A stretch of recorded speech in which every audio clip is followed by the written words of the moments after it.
పరిశుద్ధ గ్రంథం బైబిల్లో ఉండి మనం కొన్ని మాటలు మనం ధ్యానించుకుని ఆ తర్వాత మనము ప్రార్థన కలిగి ఉందాము.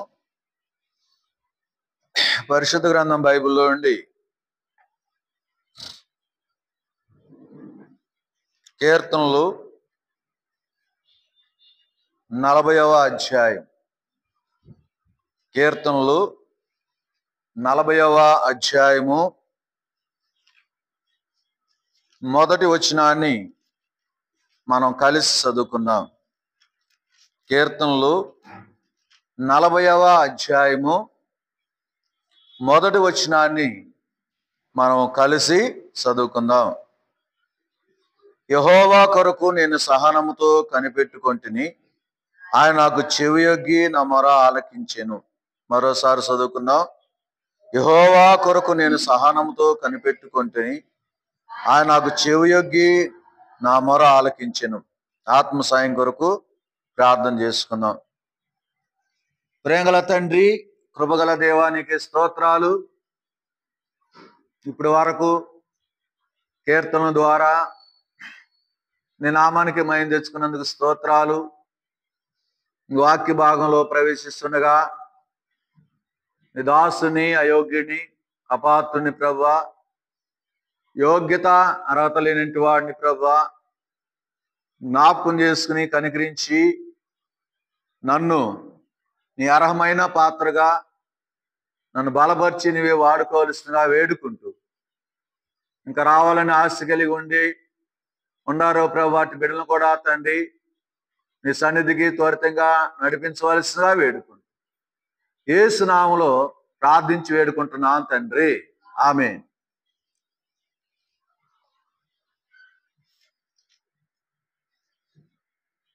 కీర్తనలు 40వ అధ్యాయము మొదటి వచనంలో రాయబడుతూ వచ్చిన మాట ఏంటంటే, యెహోవా కొరకు నేను సహనముతో కనిపెట్టుకొంటిని, ఆయన నాకు చెవియొగ్గి నా మొర. ఏం చేయాలండి? ఇక మనము యెహోవా కొరకు నేను సహనముతో కనిపెట్టుకొంటిని. మనము దేవుని కొరకంట సహనముతో కనిపెట్టుకోవాలి. దేవుని కొరకు అంటే దేవుడు మనకు అనుగ్రహించే మేలుల కొరకు, అనుగ్రహించే ఆశీర్వాదం కొరకు, ఆయన అనుగ్రహించే ప్రతిఫలాల కొరకు మనం ఏం చేయాలంటే సహనముతో కనిపెట్టుకోవాలి. ఎప్పుడైతే మనము సహనముతో కనిపెట్టుకుని ప్రార్థన చేస్తామో అప్పుడు దేవుడు ఏం చేస్తాడంటే మన ప్రార్థన ఆలకించేవాడుగా ఉంటాడు. మనం సహనముతో కనిపెట్టుకోకుండా మనం జీవిస్తూ వచ్చినామనుకో, దేవుడు మరి సహనం మనలో లేదు గనక మన ప్రార్థనకి జవాబు రాదు. సహనముతో కనిపెట్టుకుని ఉంటే అప్పుడు దేవుడు నీకు ఏం చేస్తాడంటే సమాధానం అనుగ్రహిస్తాడు. అందుకని ఆయన కొరకు మనమంట ఎల్లప్పుడూ అంటే ఎప్పుడు వరకే మనం కనిపెట్టుకోవాలి. రండి, పరిశుద్ధ గ్రంథం బైబిల్లో కీర్తన గ్రంథము 25వ అధ్యాయం. కీర్తనలు 25వ అధ్యాయము 5వ వచనం చదవండి. 5వ వచనము, నీ సత్యమును అనుసరింపజేసి నాకు ఉపదేశం చేయము, నీవే నా రక్షణకర్తవైన దేవుడవు, దినమెల్లా నీ కొరకు ఏం చేయాలమ్మా? మనము దినమెల్లా అంటే దినమంతా ఏం చేయాలి? ఆయన కొరకు కనిపెట్టుకోవాలి. అంటే ఆయన కొరకు దినమెల్లా కనిపెట్టుకోవాలంటే నీలో నాలో ఉండవలసింది ఏంటంటే సహనము.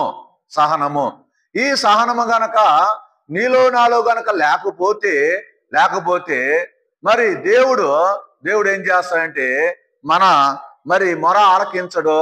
రెండోది కూడా మరి ఆయన యొక్క మనం చేసే ప్రార్థనకు ప్రతిఫలము రాదు. అందుకని దినమెల్లా అంటే దినమెల్లా కనిపెట్టుకోవాలంట. దినమెల్లా అంటే ఇప్పుడు దినం అంటే ఒక రోజు అంతా ఎట్లా ఉండాలి? నీలో ఏముండాలి? సహనం ఉండాలి. ఇప్పుడు ప్రార్థన చేస్తున్నావు, ఒక రోజంతా ప్రార్థన చేయాలంటారు. ఎవరు? ఒకవేళ సేవకుడు అనొచ్చు, లేకపోతే ఇంకెవరన్నా అనొచ్చు. ఒక రోజల్లా ప్రార్థన చేయాలమ్మా మా దగ్గర అంటారు. మా దగ్గర ఒక రోజల్లా అంటే ఒక రోజు అంటే దాదాపు నైట్ తీసేసిన పగలెన్ని గంటలు? 12 గంటలు. ఈ 12 గంటలు ఏం చేయాలమ్మా? ప్రార్థన చేయాలని చెప్పు అంటారు. ఇప్పుడు 12 గంటలు ప్రార్థన చేయాలని నీవు ఎప్పుడైతే ఈ 12 గంటలు ప్రార్థన చేయాలని ఒక వ్యక్తి నీతో చెప్పినప్పుడు నువ్వేం చేస్తా? అమ్మో 12 గంటలా? ఇక్కడ ఏమన్నాడు? దినమెల్లా ఏం చేయాలి? కనిపెట్టుకోవాలంట. అంటే దినమంతా సహనము ఉండాలి. నీళ్ళేముండాలంటే దినమంతా సహనం. అంటే మనం 1 గంట సహనంతో ఉంటారేమో కానీ మిగతా టైం అంతా 1 గంటే సహించుకోగలుగుతాం, సహనం కలిగి ఉంటాం. ఆ తర్వాత సహనాన్ని కోల్పోతాం. అంతే కదా? సహనాన్ని కోల్పోతాం. 1 గంట వరకు సహనం కలిగి ఉంటాం. ఆ తర్వాత సహనాన్ని ఏం చేస్తాము? కోల్పోతాం. ఇప్పుడు మోషే దేవుడు ఆ పర్వతం మీదకి రమ్మన్నప్పుడు ఈ మోషే ఏం చేశాడు? ఆ పర్వతం మీదకి వెళ్ళాడు. ఆ పర్వతం మీదకి వెళ్ళిన తర్వాత ఇప్పుడు మోషే దిగి వచ్చిందాక ఏం చేయాలి? వీళ్ళు ఇశ్రాయేలు ప్రజలు కనిపెట్టుకోవాలి. అంటే సహనం కలిగి ఉండాలి. సహనం కలిగి ఉండాలి. కానీ వీళ్ళు ఏం చేశారు? రండి, నిర్గమాకాండంలో ఒక మాట ఏంది రాయబడుతూ వచ్చిన మాట ఏంటంటే, నిర్గమాకాండంలో ఒక మాట రాయబడుతూ వచ్చింది. ఏంది ఆ మాట అంటే, నిర్గమాకాండము 32వ అధ్యాయం 32వ అధ్యాయము మొదటి వచనం చదవండి. మోషే కొండ దిక్కుండా తడువు చేయట ప్రజలు చూసినప్పుడు ఆ ప్రజలు అహరోను వద్దకు కూడి లెమ్ము, మా ముందర నడుచుటకు ఒక దేవతను మా కొరకు చేయము. ఆ మోషే అని వాడు ఏమవును మాకు తెలియదని అతనితో చెప్పి పిల్లరా. ఇప్పుడు మోషే ఏం చెప్పాడు? నేను వెళ్ళి దిగొచ్చిందాకా ఏం చేయమన్నారు? కనిపెట్టుకోమన్నారు. కానీ వీళ్ళు ఏం చేశారు? ఏమైపోయాడు? ఎంతమ్మా? ఆయన ఏమైపోయాడు? మోషే వెళ్ళినాడు ఏమైపోయాడో తెలియదు కనుక ఇదిగో మా కొరకు ఒక దేవతను, మా ముందర నడుచుటకు ఒక దేవతను మా కొరకు చేయమన్నారు. అంటే ఇప్పుడు వీళ్ళు సహనంతో ఉన్నారా? సహనాన్ని కోల్పోయారా? కోల్పోయారు. అంటే సహనం కోల్పోయారు. కోల్పోయి ఏం చేశారంటే, సృష్టికర్త అయిన దేవుడు తీసుకొచ్చి ఐగుప్తులో తీసుకొచ్చిన దేవుణ్ణి మర్చిపోయి ఆ సృష్టికర్తను మర్చిపోయి ఏం చేశారంటే, మా కొరకు ఒక దూడను, మా ముందర నడుచడానికి ఒక దూడను చేయమన్నారు. అది అడగొచ్చు అసలు? వాళ్ళు అడగకూడదు. మనకు లేట్ అయిందనుకో, సపోజ్ చెబుతున్నా, లేట్ అయిందనుకో, ఆయన ఏమయ్యాడు? ఇంతవరకు రాలా కనుక మనం ఆగే పని లేదు. మనం చేయాల్సింది మనం చేద్దాం అన్న విధానము రాకూడదు మనలో. ఆయన రాలేదు కనుక మనం చేద్దాం, మేము చేయాల్సింది మేము చేస్తాం అనే మాట రాకూడదు. మోషే రాకపోయేసరికి వీళ్ళు ఏం చేశారు? మేము చేయాల్సింది మేము చేస్తాం కనుక ఇదిగో మా కొరకు ఇదిగో ఇచ్చేయని చెప్పి అహరోనుతో పోట్లాడుతూ వచ్చినారు. అహరోను మీదకు దూసుకుంటూ వెళ్తూ వచ్చినారు. అంటే సహనం కోల్పోయారు. ఇంకో పరిశుద్ధుడు అన్న బైబిల్లో ఇంకొక వ్యక్తి కూడా ఇట్లాగే సహనాన్ని కోల్పోయాడు. ఎవరైనా? సౌలు కూడా సహనాన్ని కోల్పోయాడు. ఎప్పుడు?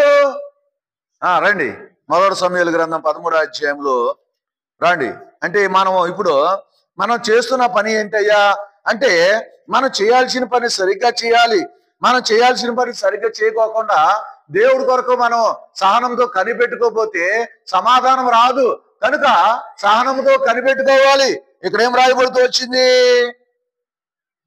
చదవండి 12వ వచనము. 12వ వచనం. ఇంకను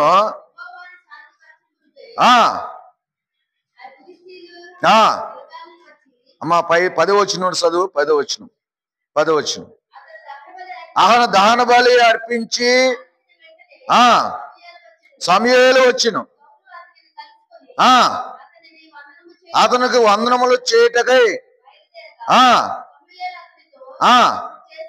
నువ్వు చేసిన పని ఏమని అడిగాను. అందుకు సౌలు, జనులు నా యొద్ద నుండి చెదిరిపోవుటాయు, నిర్ణయ కాలమున నీవు రాకపోవటయు, విశ్వాసులో కూడి ఉండటయు నేను చూచి ఇంకను యెహోవాను శాంతిపరచక మునిపే నా మీద పడుదురనుకొని నా అంతటి నేను సాహసించి దహన బలి అర్పించిదనను. ప్రియులారా, ఇక్కడ అంటే సహనము అంటే ఒక వ్యక్తికి ఏముండాలమ్మా? సహనం ఉండాలి.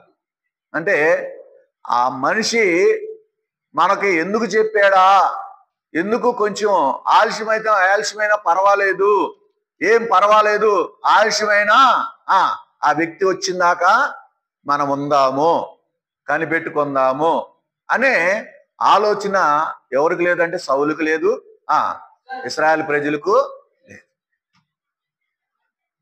ఈయనలా సాహసించాడు అమ్మా. సాహసించంట యెహోవాను శాంతిపరచట కంట ఈయనేం చేశాడు? బలి అర్పించాడు. అంటే ఈలో ఉండాల్సింది ఏంటంటే సహనం. సహనం కనిపెట్టుకోవాలి. ఒక వ్యక్తి మన దగ్గరికి వస్తున్నాడు, ముఖ్యమంత్రి మన దగ్గరికి వస్తున్నాడు అనుకో, మంత్రి మన దగ్గరికి వస్తున్నాడు అనుకో, ఏం చేస్తామండి? ఆయన టైం చెబుతాడు, పేపర్లో టైం ఇస్తాడు. ఏం టైము? 4 గంటలకు వస్తాను అంటాడు. 4 గంటలకు వస్తానన్న వ్యక్తి 5 గంటలకు వస్తాడు. అప్పుడు దాకా ఏం చేస్తాం మనం? ఏం చేస్తాం?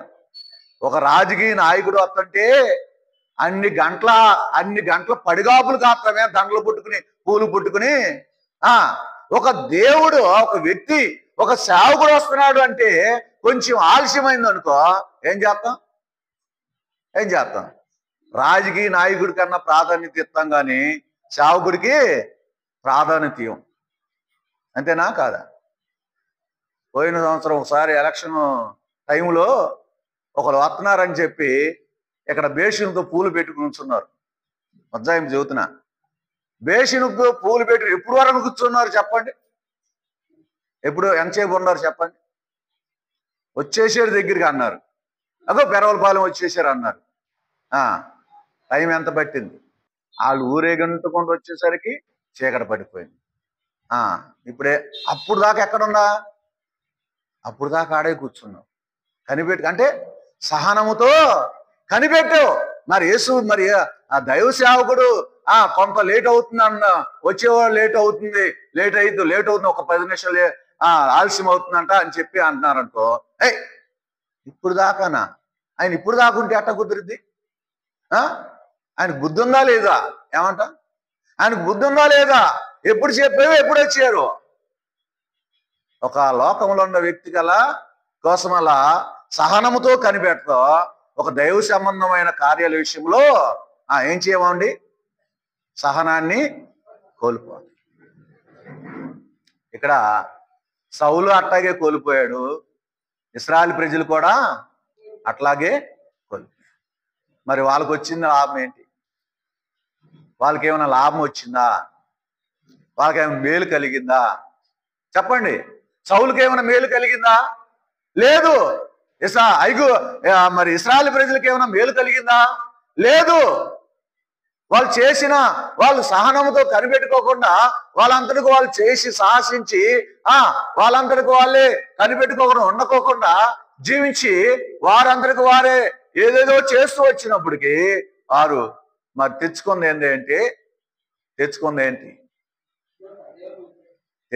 ఏంటంటే దేవుని యొక్క ఉగ్రత. అందుకని మనం ఎప్పుడైనా గుర్తుపెట్టుకోవాలి, నీవు నేను ఎప్పుడు వరకు కనిపెట్టుకోవాలంటే, ఆయన ఎప్పుడు వరకు ఈ రోజే ఉదయాన్నే వస్తానన్నాడు, రాకపోయేసరికి నువ్వేం చేయాలి? కనిపెట్టుకునే ఉండాలి. రాకపోయినా ఏ టైంలో వస్తాడో తెలీదు, అవునా? ఏ టైంలో వస్తాడో తెలీదు, నువ్వేం చేయాలి? కనిపెట్టుకోవాలి. ఇక రాడులే అనుకుంటే, వస్తానన్న దేవుడు రాకోకుండా మాండు, అంతేనా? వస్తానన్న దేవుడు రాకోకుండా మానడు. వస్తానన్న చేయవలసిన వస్తానన్న వచ్చేవాడిని రాకోకుండా మానదు, వచ్చే తుఫాను రాకోకుండా మానదు, వచ్చే సమస్యలు రాకోకుండా మానదు. అందుకని నువ్వు నేను ఏం చేయాలంటే సహనముతో కనిపెట్టుకోవాలి. సహనముతో కనిపెట్టుకుని ప్రార్థన చేస్తే దేవుడు ఏం చేస్తాడంటే కార్యం చేస్తాడు. మనకెప్పుడు తొందరపాటు ఎక్కువ, తొందరపడతా ఉంటాం. ఎప్పుడు ఏంటి తొందర? ఇంకెప్పుడు ఏంటి తొందర నీకు? ఏంటంట తొందర? మనకేంటి తొందర? సహనంగా ఉండాలి కదా. నీలో సహనం కోల్పోతున్నావు.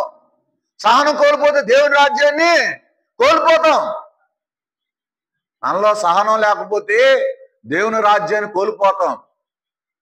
అందుకని అక్కడ ఇంకొక మాట ఉందండి, రండి. ఇక్కడ సహనముతో కనిపెట్టుకున్న వారంట, చూడండి, కీర్తన గ్రంథము 25వ అధ్యాయము, రండి. కీర్తన గ్రంథము 25వ అధ్యాయము 3వ వచనం చదవండి. 25:3. నీ కొరకు కనిపెట్టు వారిలో ఎవడును సిగ్గునందుడు, ఏతు లేకుండానే ద్రోహం చేయవారు సిగ్గునందుదురు. అమ్మా, ఇక్కడేం రాయబడుతూ వచ్చిందన్నా? నీ కొరకు కనిపెట్టు వారిలో ఎవడను, దేవుని కొరకు కనిపెట్టు వారిలో ఎవరు సిగ్గునందరు. అంటే దేవుని కొరకు సహనంతో కనిపెట్టు వారంట సిగ్గు పొందరు. వారు సిగ్గునందేవారు కాదు, వారు సిగ్గుపడవలసిన పని లేదు. అయితే వారు దేవుని కొరకు కనిపెట్టకపోతే వారిలో ఏముందండి? సిగ్గు.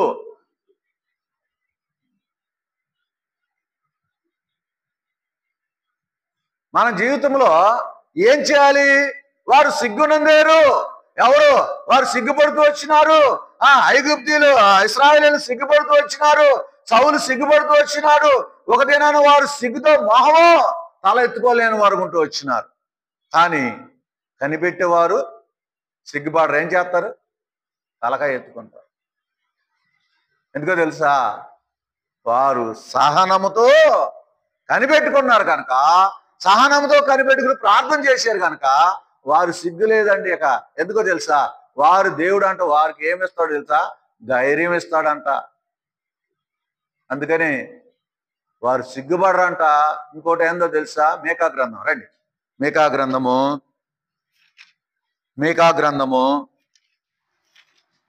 గ్రంథంలో ఒక మాట రాయబడుతూ వచ్చింది. 7వ అధ్యాయము 7వ వచనం. 7:7. అయినను యెహోవా కొరకు నేను ఎదురు చూచేదను, రక్షణకర్తయగు నా దేవుని కొరకు నేను కనిపెట్టి ఉందును, నా దేవుడు నా ప్రార్థన. చూడండి, ఇక్కడ ఏం రాయబడుతూ వచ్చింది? మీకా 7:7లో నా రక్షణకర్తగు నా దేవుని కొరకు నేను కనిపెట్టుకొని ఉందును, నా దేవుడు నా ప్రార్థన. ఏం చేస్తాడండి ఇప్పుడు ఈ దేవుడు? తన కొరకు కనిపెట్టుకున్న వారు సిగ్గుపడాల్సిన పని లేదంట. తన కొరకు కనిపెట్టుకున్న వారి యొక్క ప్రార్థన ఆలకిస్తాడు. చూడమ్మా, వారు సిగ్గుపడాల్సిన పని లేదు. ఎందుకండి? నువ్వు యథార్థంగా జీవిస్తూ వచ్చినప్పుడు, ఆయన కొరకు కనిపెట్టుకున్నప్పుడు నువ్వు సిగ్గుపడాల్సిన పనేమో. తల దించుకోవాల్సిన పని లేదు, తల ఎత్తుకోవచ్చు. నువ్వు ఆయన కొరకు కనిపెట్టుకున్నావు. ఆయన కొరకు కనిపెట్టుకున్నప్పుడు తండ్రి అంట తన కుమారుడు ఏరే దేశంలో ఉంటే ఆ తండ్రి కొరకంట కుమారుడు ఏం చేశాడు? క్షమించండి, ఆ తండ్రి ఏం చేశాడు? కనిపెట్టుకున్నాడు. కుమారుడు ఎప్పుడు వస్తావయ్యా నానా నీకు డబ్బులు పంపిస్తున్నాగా నానా, నీకు ఎంత కావాలో అంత పంపిస్తున్నా కదా, నీ ఇష్టానుసారంగా వాడు కూడా పంపిస్తున్నా కదా, నీకెందుకు నానా, ఆ డబ్బులతో చక్కగా నువ్వు వాడుకో, కావాల్సింది తృప్తిగా ఏదైతే అది తృప్తిగా తిను నానా అని చెప్పి ఆ కుమారుడు తండ్రికి ఫోన్ చేసి చెబుతుంటే ఆ కుమారుడు అన్నాడు, నానా అయ్యా ఈ డబ్బు కాదు నాకు ప్రాముఖ్యము, ఎవరో నువ్వురా ప్రాముఖ్యం అన్నాడు. నానా నాకు ఖాళీలు డ్యూటీలో జాబు ఖాళీలు నాన్న ఒక్కసారి వచ్చి చూసేళ్ళరా, ఒక్కసారి వచ్చి చూసేళ్ళరా అంటే ఆ కుమారుడు రాపోయేసరికి ఈలోపు ఎక్కడో చోటకి వెళ్ళొద్దామని చెప్పి వెళ్తున్నసరికి ఆ తండ్రి యొక్క ఫోను బ్యాగ్ మొత్తం కాజేశారు దొంగలు. స్టేషన్లో కూర్చుంటే నిద్రపోయాడు. ఆ ఫోనులో ఆ కుమారుడికి అక్కడి నుంచి ఫోన్ చేస్తుంటే తండ్రి ఫోన్ కలవట్లా. మరి ఎవరన్నా అడిగితే ఎవరికో ఇంటి పక్కన ఎవరన్నా అడిగితే తెలియదయ్యా మాకు అని చెబుతున్నారు. ఆ కుమారుడికి తండ్రిని దేవులాడుతూ మొదలేసాడు. దేవులాడుకుంటా వెళ్తా ఉంటే ఎక్కడ కనపడలా. కనపడబోయేసరి ఒకసారి ఆ తండ్రి ఒక అబ్బాయిని అడుగుతున్నాడు, అయ్యా మా అబ్బాయికి ఒకసారి ఫోన్ చేయయ్యా, నేను నెంబర్ చెబుతానంటే అంత దూరంలో ఆ గొంగళంతిన అంత దూరంలో కొడుకున్నాడు. తండ్రి ఇక్కడ ఒక యవనస్తుడిని అడుగుతున్నాడు ఫోన్ చేయమని. ఆ తండ్రిని చూసేసరికి కుమారుడు పరిగెత్తుకుంటూ వచ్చి నానాని పెద్దగా అరిచి ఆ నాన్న గట్టిగా వాటేసుకుంటే అప్పుడు కుమారుడు ఏమన్నాడు తెలుసా, నానా డబ్బు కన్నా ప్రాముఖ్యమైంది నీ ప్రేమ. నువ్వు నా కొరకు కనిపెట్టుకుంటే నేను రాలేకపోతూ వచ్చా, నువ్వు బ్రతిమాడుతున్నా రాలేకపోతూ వచ్చా. ఆ తండ్రి ప్రేమ ఏంటో నాకు, నీ ఫోన్ స్విచ్ ఆఫ్ అయ్యేసరికి ఆ తండ్రి ప్రేమ ఏంటో నాకు అప్పుడు తెలిసి వచ్చింది అని చెప్పి ఆ తండ్రి మెడ మీద పడి బోర్నే ఏడ్చేస్తారు. ఇద్దరు కౌగిలించుకున్నారు. ప్రియులారా, నేనేం చెబుతున్నా అంటే నీవు ఆయన కొరకు కనిపెట్టుకోవాలి, ఆయన ప్రేమ కొరకు కనిపెట్టుకోవాలి, ఆయన చేసే మేలు కొరకు కనిపెట్టుకోవాలి, ఆయన ఇచ్చే ఆశీర్వాదం కొరకు కనిపెట్టుకోవాలి, ఆయన నీకు ప్రతిఫలం ఇచ్చే బహుమానం కోసం కనిపెట్టుకోవాలి. అప్పుడు వరకు కనిపెట్టుకుని ఉండాలి. ఎప్పుడు ఎట్లా అండి కనిపెట్టుకోవటం కూడా ఎట్లా? సహనం. నీలే ఉండాలి సహనం. ఆ సహనంతో కనిపెట్టుకుంటే సిగ్గుపడవంట. ఆ సహనంతో కనిపెట్టుకుంటే దేవుడు నీ ప్రార్థన ఆలకిస్తాడు. ఇంకోటి కాడ చెబుతా మీకు. ఏంటంటే ఒక ఊరిలో ఒక గ్రామంలో ఒక యవనస్తుడు ఉన్నాడు. యవనస్తుడు బాగా చదువుకుంటే ఆ యవనస్తుడు యేసుప్రభు నమ్ముకున్నాడు. యేసుప్రభు నమ్ముకున్న తర్వాత వాళ్ళ తండ్రి అంటున్నాడు, ఎప్పుడు ఈ అబ్బాయి ఆ బెడ్రూమ్లో కూర్చుని ఏం చేస్తాడంటే బైబిల్ చదువుతా ప్రార్థన చేసుకుంటా ఉంటాడు. చదువు అయిపోయింది, కోచింగ్ తీసుకున్నాడు. అంటే ప్రైవేట్ జాబ్ చేయట్లా. ఎందుకు చేయట్లేదు ప్రైవేట్ జాబు అంటే, ఇటు ప్రైవేట్ జాబు ఇటు గవర్నమెంట్ జాబు రెండింటి కోసం ట్రై చేస్తే ఈ రెండు పడవల మీద కాలేస్తే ఏది అర్థం కాదని చెప్పి ఈ యొక్క యవనస్తుడు ఈ కోచింగ్ తీసుకుంటూ గవర్నమెంట్ జాబ్ కోసమే ఏం చేస్తున్నాడు? ట్రై చేస్తా, కోచింగ్ తీసుకుంటా, ప్రభువులో ప్రార్థన చేస్తా ఉన్నాడు. అంటే ఆయన ఇచ్చే ఆశీర్వాదం కొరకు కనిపెట్టుకుంటా ప్రార్థన చేస్తా ఉన్నాడు. ప్రభువా ఈ జాబ్ నాకు రావాలి. ఆయన కోరుకుంది ఏ జాబు తెలుసా? కలెక్టర్. ఏ జాబు? కలెక్టర్ జాబ్ కోరుకున్నాడు. ఆ కలెక్టర్ జాబ్కి కోచింగ్ తీసుకుంటున్నాడు. ఈ తండ్రి ఏమన్నాడు తెలుసా? నువ్వెప్పుడు ఇంట్లోనే పడే ఉంటావు, నువ్వు నా అంతటోడు అయ్యావు, నేనెప్పుడు నీకెక్కడ తీసుకొచ్చి పెట్టేది? దేవుడా అని చెప్పి ఆ దేవుని బైబుల్ తీసుకుని వెళ్తా ఉంటావు, వస్తా ఉంటావు, నీతోటి వారందరూ జాబులు చేస్తున్నారు, నువ్వు అలా అట్లాగే ఉంటావు అని చెప్పి ఆ తండ్రి ఆ కుమారుడిని ప్రతిరోజు ఏదో ఒకటి అంటానే ఉన్నాడు. ప్రతిరోజు ఏదో ఒకటి అంటా ఉంటే ఇప్పుడు ఈ అబ్బాయి కాడ కోచింగ్ తీసుకోవడానికి ఆ కోచింగ్ సెంటర్కి వెళ్ళేటప్పుడు స్నేహితులు అందరూ ఏం చేస్తున్నారు తెలుసా? పిలిచి ఎగతాళి చేస్తున్నారు. ఏమని? అరే కలెక్టర్ వచ్చారు, రండి రే, కలెక్టర్ వచ్చారు, కూర్చోయండి. అప్పుడు జాబు రాలా. ఏమన్నారు? అరే కలెక్టర్ వచ్చాడు రండి కూర్చోయండి. అరే ఏం తాగుతారు కలెక్టర్ గారు, ఏం తాగుతారు? టీ తాగుతారా అని ఎగతాళి చేస్తున్నారు. ఇంకొక ఆంటీ వాళ్ళు, వీళ్ళంతా ఎవరు? ఫ్రెండ్స్. ఇంకొక ఇంటికాడికి వెళ్తే ఆ ఇంటికాడ విశ్వాసులు ఏమన్నారు? అమ్మా మీ అబ్బాయి ఏం చేస్తారు? మా అబ్బాయి సాఫ్ట్వేర్ ఇంజనీర్ అమ్మా. మీ అబ్బాయితో పాటుగా వయసు, ఈ అబ్బాయితో పాటుగా చదువుకుంది. అంటే మా అబ్బాయి సాఫ్ట్వేర్ అమ్మా, సాఫ్ట్వేర్ నెలకి 70,000 చేస్తున్నాడమ్మా అని ఈ అబ్బాయిని చూసి ఎగతాళి చేస్తారు. సరే ఈ అబ్బాయి ఏం చేస్తాడు? ఆత్మీయులకి, ఎవరికి ఆత్మీయంగా ఉన్న వారికి ఏం చేస్తాడు? ఫోన్ చేసి ఫలానా ఇద్దరు సహోదరుడు అంటారు, వాళ్ళకు ఫోన్ చేసి నా కోసం ప్రార్థన చేయండి, నేను ఇట్లా కోచింగ్ తీసుకున్నా అని చెప్పి వాళ్ళకి చెబుతారు. మంచిదే, కోచింగ్ తీసుకో, మంచిదే.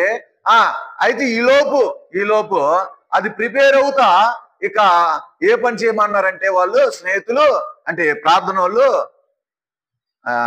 కొరియర్ బాయ్, ఏంది కొరియర్ ఇస్తారు చూసావా, ఆ పని చేసుకో, తర్వాత నైట్ పూట కోచింగ్ తీసుకోవచ్చు అని చెప్పి ఆ పని చెప్పేసరికి ఈ కొరియర్ బాయ్గా వెళ్తా ఉన్నారు. నిద్రపోతున్నారా? మందిరంలో రాగానే నిద్ర ముంచుకొచ్చేస్తుంది మీకు అసలు. మరి ఇంటిగా ఉంటే నిద్ర రాదేమో తెలియదు, కానీ మందిరంలోకి వస్తే నిద్ర వస్తుంది.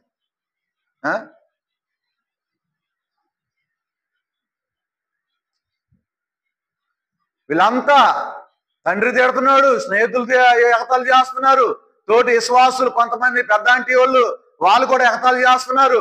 ఇద్దరే ఒకే ఒక్క కుటుంబం ఈ అబ్బాయి కోసం ప్రార్థన చేస్తారు. ఈ కొరియర్ బాయ్కి వెళ్తా ఉంటే అందరూ ఎగతాళి చేయటమే. ఈ తండ్రిని ఏం చేస్తున్నాడు? ఆ తండ్రి స్నేహితులు, మీ అబ్బాయి ఏం చేస్తున్నాడు అంటే, మా అబ్బాయి కలెక్టర్గా ప్రిపేర్ అవుతున్నాడండి, కలెక్టర్ జాబ్ కోసము కోచింగ్ తీసుకు. ఆ టైంలోనే ఆ అబ్బాయి కొరియర్ ఎత్తుకెళ్తాడు. కొరియర్ ఎత్తుకెళ్తే ఆ అబ్బాయిని చూసి, మీ అబ్బాయి ఈ అబ్బాయినా, కొరియర్ బాయ్ అని చెప్పి కలెక్టర్ కోచింగ్ అంటారండి మీరు అని చెప్పి ఎగతాళి చేస్తారు వాళ్ళు కూడా. ఒక దినం వచ్చింది, ఆ ఒక దినాన ఎగ్జామ్స్ రాస్తాడు. రాసిన తర్వాత ఎగ్జామ్స్ రాసి అయిపోయిన కాడి నుంచి ఏం తినకోకుండా ప్రార్థన చేస్తా ఉంటే రిజల్ట్స్ వచ్చేస్తాయి. రిజల్ట్స్ రాగానే ఏం పడిందో తెలుసా? కలెక్టర్ జాబ్ వచ్చేసింది.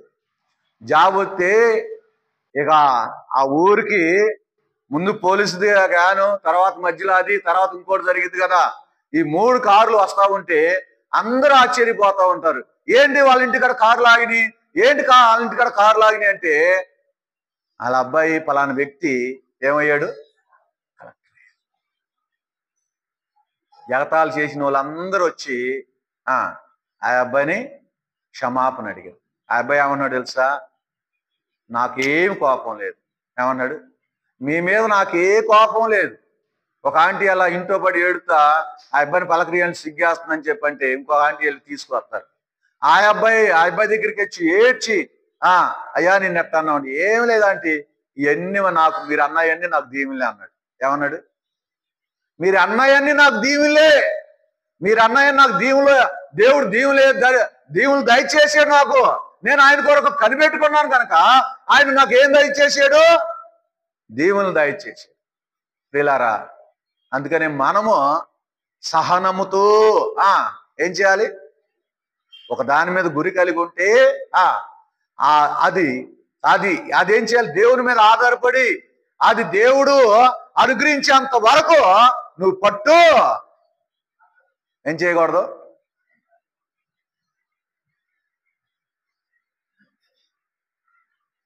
నీ పట్టు ఎడవకూడదు, నీ శ్వాసాన్ని కోల్పోకూడదు, నువ్వు సిగ్గునందేవాడికి ఉండకూడదు, నువ్వు ధైర్యంతో తలెత్తుకునేవాడికి ఉండాలి. దేవుని కొరకు కనిపెట్టుకున్న వారు తలెత్తుకుంటారండి, సిగ్గుపడాల్సిన పని లేదు. దేవుని కొరకు కనిపెట్టుకున్న వారు ప్రార్థనకు ప్రతిఫలం పొందుకుంటారు. ఇంకంతే కాదండి, పరిశుద్ధ గ్రంథం బైబిల్లో ఇంకొక మాట రాయబడుతూ వచ్చింది. రండి, కీర్తన గ్రంథము 38వ అధ్యాయం. కీర్తన గ్రంథము 38వ అధ్యాయము 15 వచనం చదవండి. 38:15.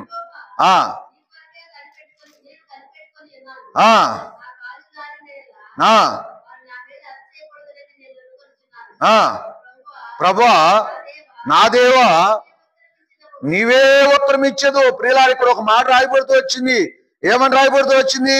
యెహోవా నీ కొరకు నేను కనిపెట్టుకుని ఉన్నాను, నా కాలు జారినేడలా వారు నా మీద అతిశయపడతారని నేను అనుకుంటున్నాను.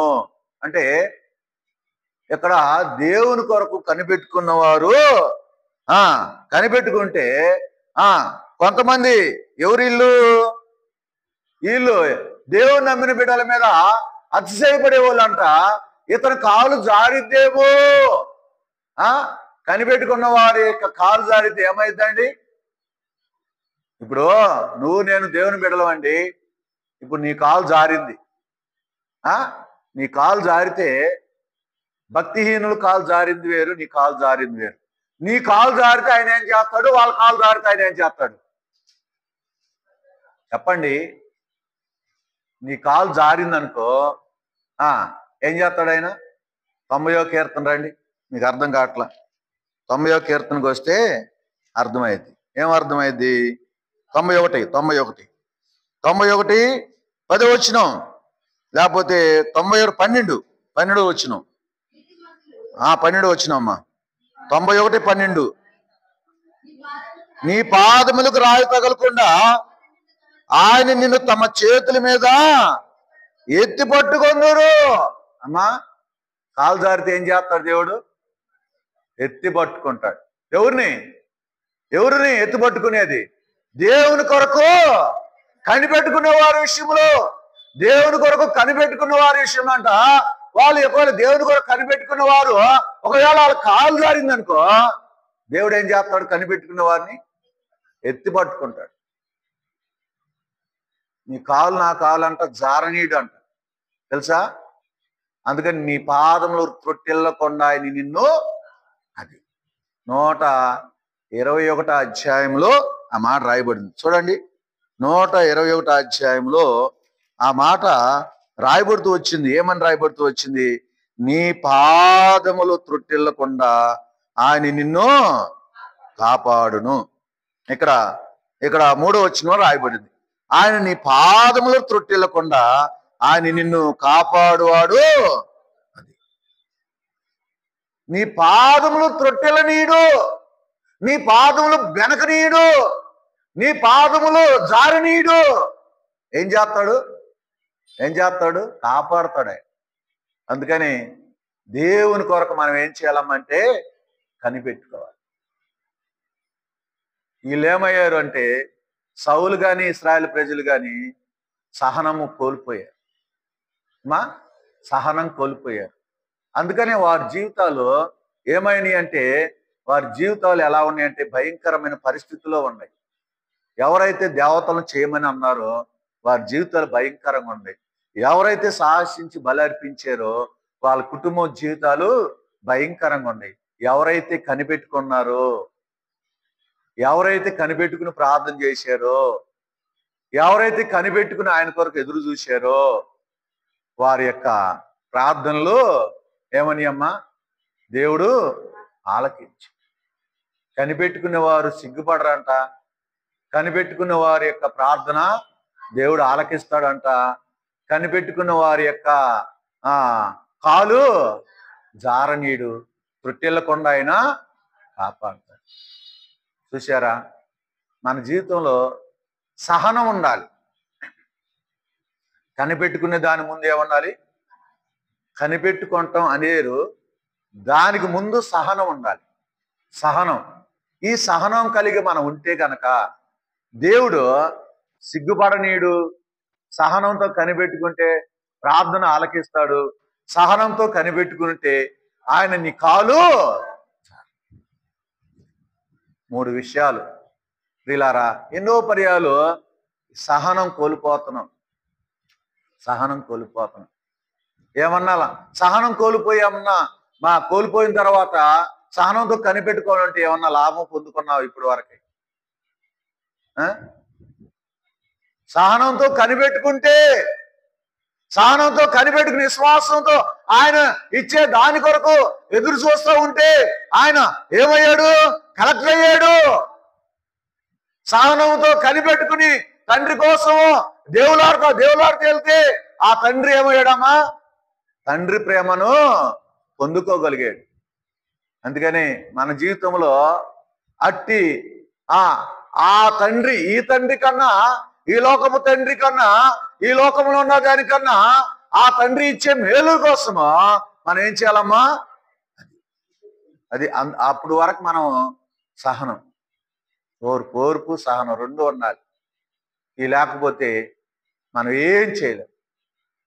తొందరపాటు చెప్పండి, తొందరపాటు మంచిదా? కాదు. తొందరపాటు మంచిది కాదు.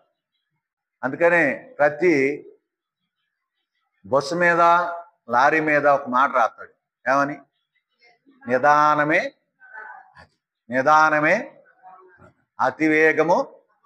అతివేగము ప్రాణానికి ముప్పు అంట. ఏందమ్మా? అతివేగము ప్రాణానికి ముప్పు.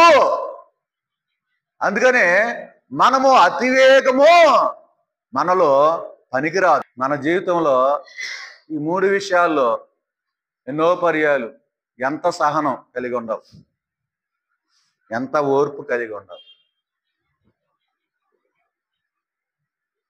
ఈ సహనం అనేది ఎంత ప్రాముఖ్యమైనది. సహనం అనేది ప్రతిదానికి కొంత టైం పట్టింది అమ్మ, అంతేనా?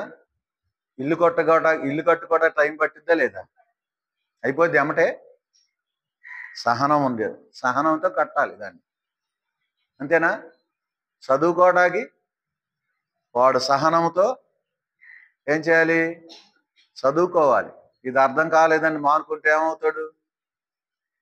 చెప్పండి. సైన్స్ ఒకటి ఉందా, నాకు అర్థం కావట్లేదు అంటే ఫెయిల్. సంవత్సరాల తరబడి అట్టాగే ఉంటాడు. అర్థం కాని దాన్ని ఏం చేయాలి? అర్థం చేసుకుంటూ దాన్ని చదవాలి. మనం అర్థం కాని దాన్ని దేవుని యొద్ద అడిగి ఏం చేయాలమ్మా? తెలుసుకోవాలి. అలాగే దీంట్లో కూడా ఈ లోకములైనా దైవత్వములైనా అన్నిట్లో కూడా ఏముండాలంటే సహనం ఉండాలి. అన్నిట్లో కూడా సహనం ఉండాలి. నిద్రపోటక్కడ ఒక టైం ఉండిద్ది. తొందరపడి చెప్పండి, తొందరపడి కూడా ఆ టైంని బట్టి నిద్రపోవాలి తప్ప ఏ టైంలో పడితే ఆ టైంలో నిద్రపోకూడదు. ఏమొచ్చింది నిద్రపోతే? ఏమొచ్చింది? సామెతలో ఉంది, దరిద్రం పరిగెత్తుకుంటూ వచ్చిందంట. ఎక్కడికి? నీ ఇంటికే. ఎక్కడికో కాదు. నేను నిద్రపోతే నా ఇంటికి, నువ్వు నిద్రపోతే నీ ఇంటికే. దరిద్రం పరిగెత్తుకుంటూ వచ్చి తిష్టేసిద్దంట. ఏం తిష్టది తెలుసా? చూసుకో, నీ పని అట్లా ఉండిద్ది ఇక. అందుకని మనం ప్రతిదానికి ఒక టైము, సహనం, ఓర్పు అనేది ఉండాలి. ఉంటేనే ఏం పొందుకుంటావంటే మేలు పొందుతావు. నేను చెప్పేది అదే. నిద్రపోవాల్సిన నిద్రపోవాలి, పని చేసే టైంలో పని చేయాలి, కూర్చునే టైంలో కూర్చోవాలి. నువ్వేం చేయాలి? పని చేసే టైంలో నిద్రపోతే ఎట్లా ఉండిద్ది?